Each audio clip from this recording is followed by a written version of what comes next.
नामा पेश करें। माफ़ कीजिएगा, थोड़ा ताख़िर से आया हूँ।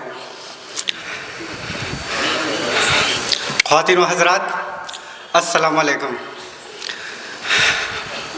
मैं आज बहुत अहम मौजू पर यहाँ पे तकरीर करने के लिए खड़ा हुआ हूँ, जो कि मेरी नज़र में बहुत ही अहम मौजू है, जिसका नाम है सर सैयद का सफ़रनामा। मैंने इस मौजू को इसलिए चुना क्योंकि मेरी नज़र में बहुत सारे ऐसे शख्स गुज़रे हैं जिनके लिए उनका सफ़र ही उनके लिए लाइफ चेंजिंग मूवमेंट बना। जैसे कि महात्मा गांधी, जब उन्हें साउथ अफ्रीका में ट्रेन से हटाया गया, तब उन्होंने अपार्थाइड रिजीम के अगेंस्ट उन्होंने एक मोर्चा खोला।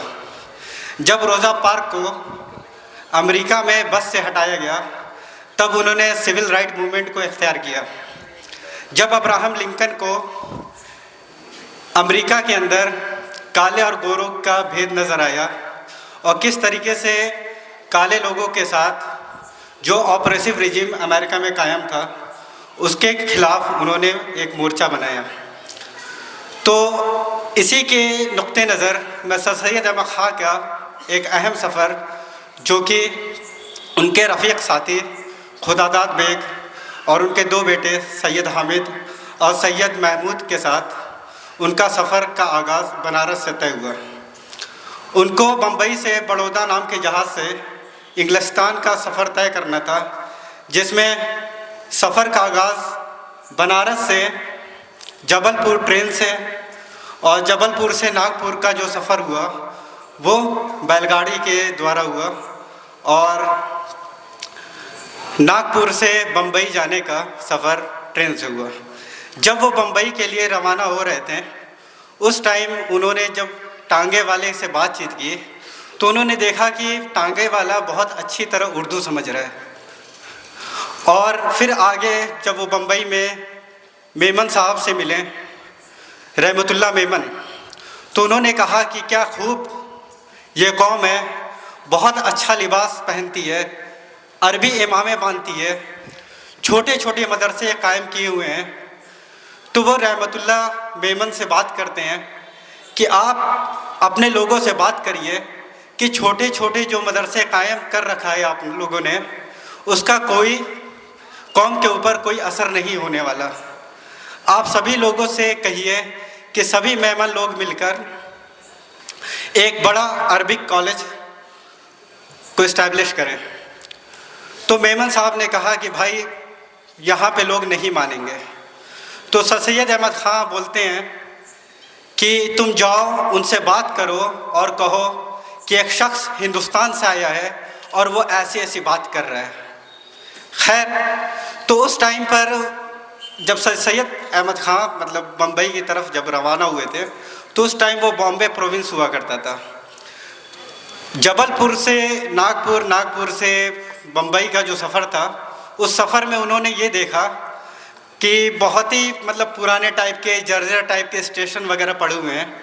तो वो लिखते हैं कि बड़ी ही तंग दिली ज़ाहिर हुई मेरी बॉम्बे सरकार से, लेकिन जो जो मैं आगे बढ़ता रहा तो मैंने देखा कि किस कदर इनकी इंजीनियरिंग और इन्होंने किस तरीके से पहाड़ों को काट कर ट्रेन के जाने का रास्ता बनाया है, किस कदर इन्होंने 60 और 100 फीट का जो ढाल है उसके ऊपर ट्रेन चढ़ा रहे हैं और किस तरह ट्रेन के मैकेनिज़्म को, ब्रेकिंग मैकेनिज़्म को एक अच्छे इंजीनियरिंग देकर वो लोग ढाल से उसको उतार भी रहे हैं। तो ये उन्होंने गौर व फिक्र किया इस पर। फिर जब वो बड़ौदा जहाज़ 10 अप्रैल 1869 पर उस पर बैठे, तो बहुत सारे अंग्रेज़ अफसरान से उनकी मुलाकात हुई। तो उसमें मिस कारपेंटर, जैसा कि अभी डॉक्टर मुसर्रत ने जिक्र भी किया था, मिस कारपेंटर और मेजर डॉट साहब और लॉरेंस साहब, तो इन लोगों से जो जो खिताब हुए तो मैं उसका जिक्र करना चाहूँगा। जैसे कि जब मिस कारपेंटर से उनकी मुलाकात हुई, तो मिस कारपेंटर जो कि डॉक्टर कारपेंटर की बेटी थी, और डॉक्टर कारपेंटर वही है जो महान सोशल रिफॉर्मर राजा राम मोहन राय के साथी भी हुआ करते थे। और राजा राम मोहन राय अपने आखिरी वक्त पे उनसे मिलने गए ब्रिस्टल लंदन में, ब्रिस्टल इंग्लैंड में, और वहीं पर वो फौत हुए। तो मिस कारपेंटर राजा राम मोहन राय से ही बहुत ज़्यादा मुतासिर थी और उनके ही काम को अंजाम देने के लिए वो हिंदुस्तान आई हुई थी। वहाँ पे वो पुरज़ोर कोशिश कर रही थी औरतों के तालीम व तरबियत के लिए। तो वो Miss Carpenter sir Syed Ahmed Khan को एक किताब पेश करती हैं जो कि हिंदुस्तान की औरतों का हाल जाहिर करता है।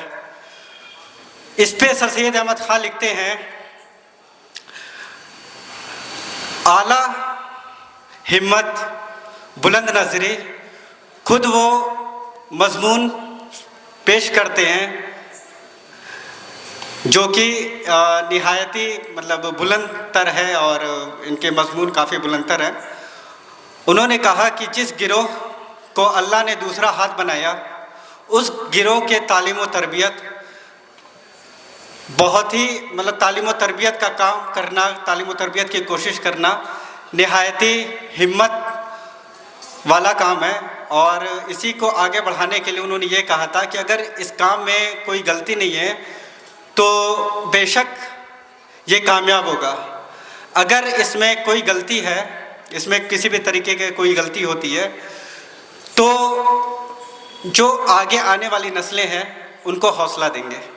तो ये सर सैयद अहमद ख़ान इस कारपेंटर किताब को देख के बोलते हैं। बाद में उनका मेजर डॉट साहब से काफ़ी बातचीत होती है, काफ़ी उनसे घुल मिल जाते हैं, हर मौजू पर उनसे बात होती है। तो एक बार मेजर डॉट साहब एक ऐसे शख्स की बात कर रहे थे कि एक शख्स जो कि डायरेक्टर पब्लिक इंस्ट्रक्शन होना था वो लामज़हब था और इसी बुनियाद पर उसे डायरेक्टर पब्लिक इंस्ट्रक्शन नहीं बनाया।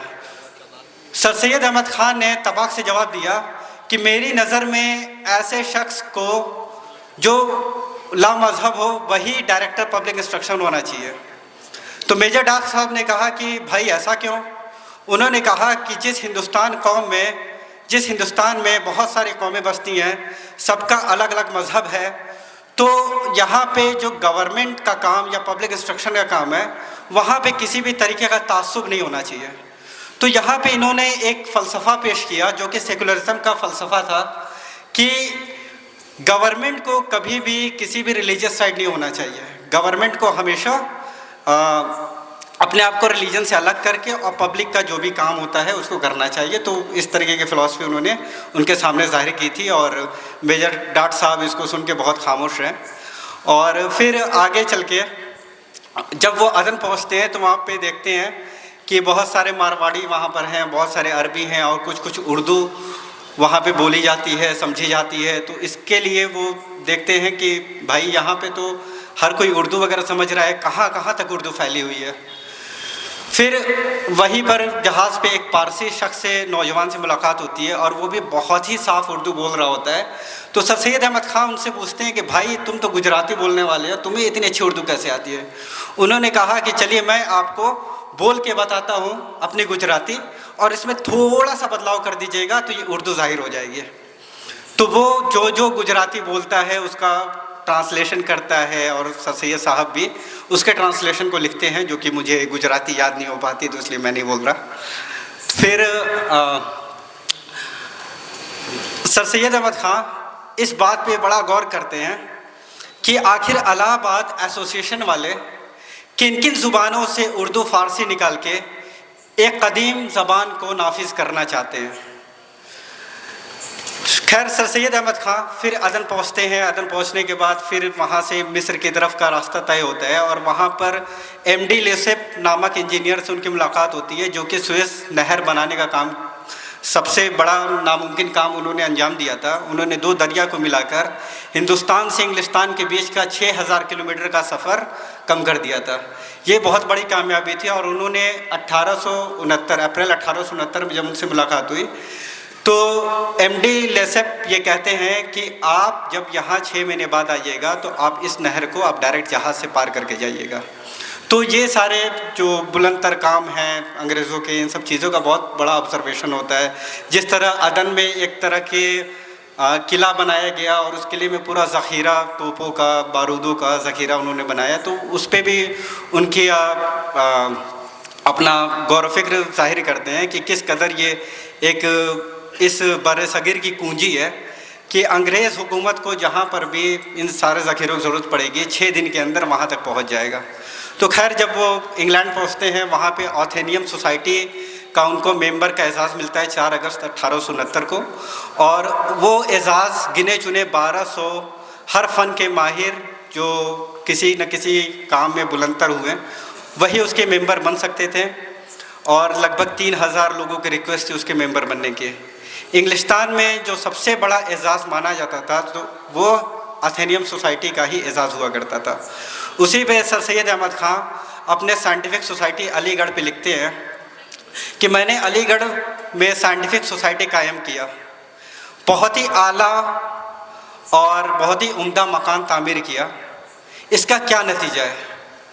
मुझे एक आदमी नहीं मिलता जो इसमें आकर लेक्चर को सुने, मुझे वो आदमी नहीं मिलता जो इसमें आकर लेक्चर को समझने की लियाकत रखता हो, मुझे वो आदमी नहीं मिलता जो यहाँ पर आकर अपने कौम के लिए कुछ मेहनत इख्तियार करे,